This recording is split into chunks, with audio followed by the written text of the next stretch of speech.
Chères auditrices, chers auditeurs, bonjour. Vous êtes dans Carnot Inside, le podcast qui éclaire le présent et le futur de la recherche, porté par le réseau des Carnots, la première force de recherche publique mobilisée pour l'innovation des entreprises.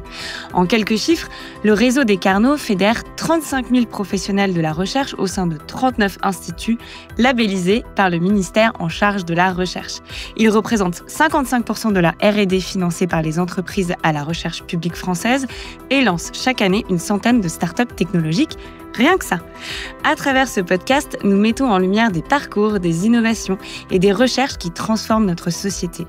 Aujourd'hui, focus sur une innovation stratégique en ces temps de bouleversement géopolitique, une protection par balle à partir de billes de verre trempées. Alors pour en parler, j'ai le plaisir de recevoir aujourd'hui Lucille Cornu, ingénieure au CERFAV, membre du Carnot ICL, au sein du pôle de recherche sur le verre.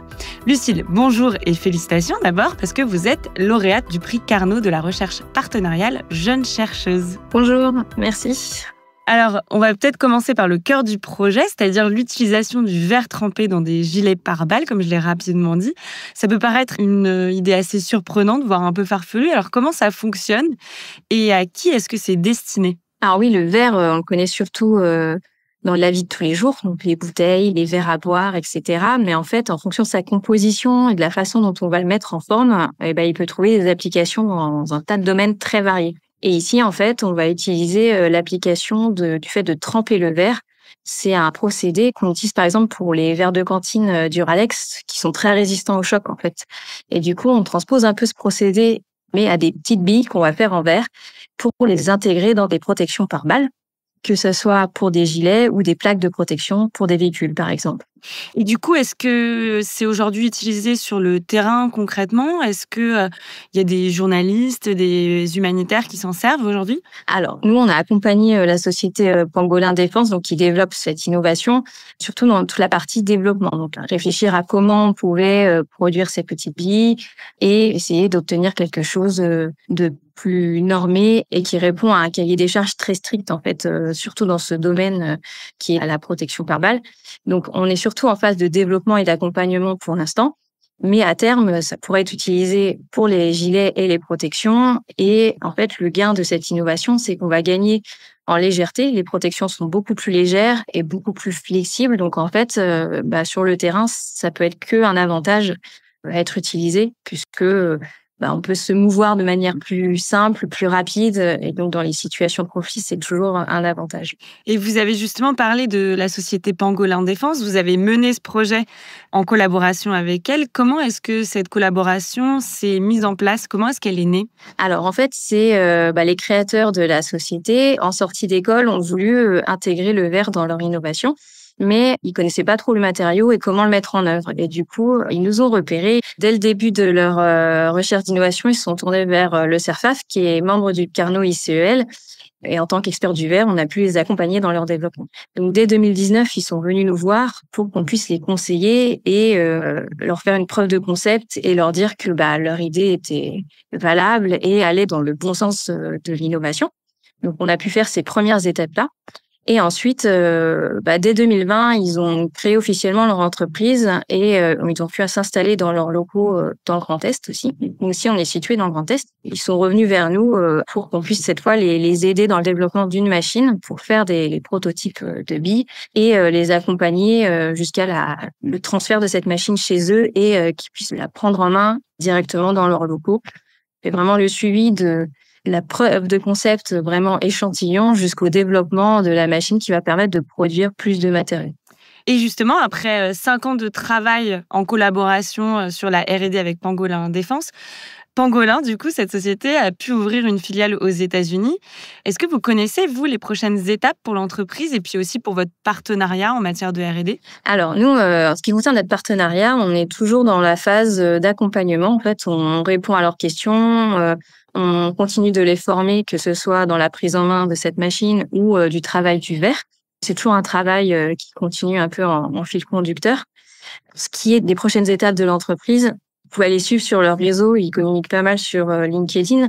Et le réseau des Carnots aussi relaie les avancées des projets partenariaux. Mais je sais qu'ils ont une volonté d'expansion cette année, que ce soit au niveau local, faire grandir leur entreprise pour pouvoir répondre aux besoins en fait qui se sont développés ces dernières années. Et est-ce que justement l'innovation que vous avez mis au point en collaboration avec eux sur les protections par balles, est-ce qu'elle pourra, ces billes de verre trempé, est-ce qu'elles pourront être utiles à autre chose dans le futur, par exemple? Alors là, c'est vrai que c'était un développement très spécifique suivant leurs demandes, mais c'est vrai que ce genre de partenariat, ça nous permet aussi, nous, de se ressourcer et d'apprendre des nouvelles choses aussi sur le matériau vert. On en découvre toujours. Et donc oui, pourquoi pas transposer dans une certaine mesure, puisqu'on travaille de manière confidentielle et avec une sorte d'exclusivité quand même avec les entreprises qu'on accompagne. Donc, on va dire que on prend des connaissances plus fondamentales et ça nous permet aussi de faire germer des idées ou aussi d'accompagner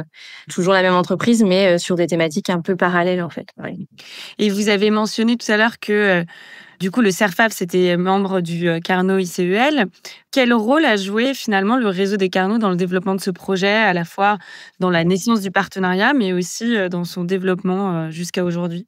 La force du Carnot ICEL et du réseau des Carnots en général, c'est que en fait, il y a des composantes très variées, donc comme le CERFAV, mais qui travaillent sur d'autres matériaux. Nous, on travaille sur le verre, mais il y a des composantes qui travaillent sur d'autres matériaux ou centres d'intérêt de recherche. L'avantage, c'est qu'on peut ainsi faire des projets interdisciplinaires et donc aller chercher des compétences chez chacune des composants Carnot. Donc, ça permet de faire un peu le lien entre les industriels qui viennent avec des questions d'innovation et qui savent pas trop vers qui se tourner pour faire la recherche, on va dire, les premières étapes de la recherche avant une mise en production ou aller vers des développements plus importants en interne. Et du coup, le réseau des Carnots et le Carnot ICEL est capable d'apporter des réponses via ces composantes avec des experts qui vont pouvoir donner des pistes et faire de la recherche concrète pour trouver les bonnes solutions et les moyens de mettre en œuvre l'idée d'innovation qu'ils ont en fait. Et le fait d'appartenir au réseau des Carnots et d'être labellisé Carnot, ça implique qu'on réponde à un certain cahier des charges qui fait que ça rassure aussi les industriels puisqu'on fournit un travail de qualité et en confidentialité aussi. C'est un des atouts de faire partie de ce réseau. Alors justement, je sais que vous travaillez en confidentialité, mais vous collaborez quand même avec d'autres entreprises qui sont venues, comme Pangolin Défense, toquer à votre porte.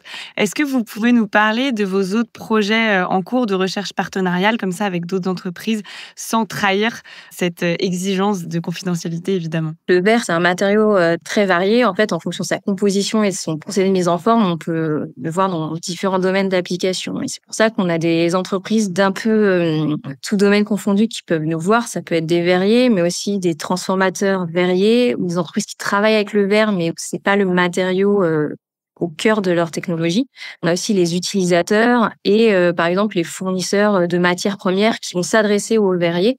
Ils peuvent faire des essais chez nous en amont, puisqu'on a la capacité en fait de mettre en œuvre des tests dans nos ateliers. Et par exemple, le réseau de Carnot organise aussi ce qui s'appelle des journées Challenge Experts, où ils mettent autour de la table différents experts qu'ils prennent au sein des différents Carnot, donc ça peut être Carnot ICL, mais d'autres aussi réseaux Carnot, pour répondre à une innovation, une demande d'innovation d'entreprises qui vont demander particulièrement à avoir un peu ce vivier de connaissances et d'expertise très pluridisciplinaire pour pouvoir répondre à leurs demandes.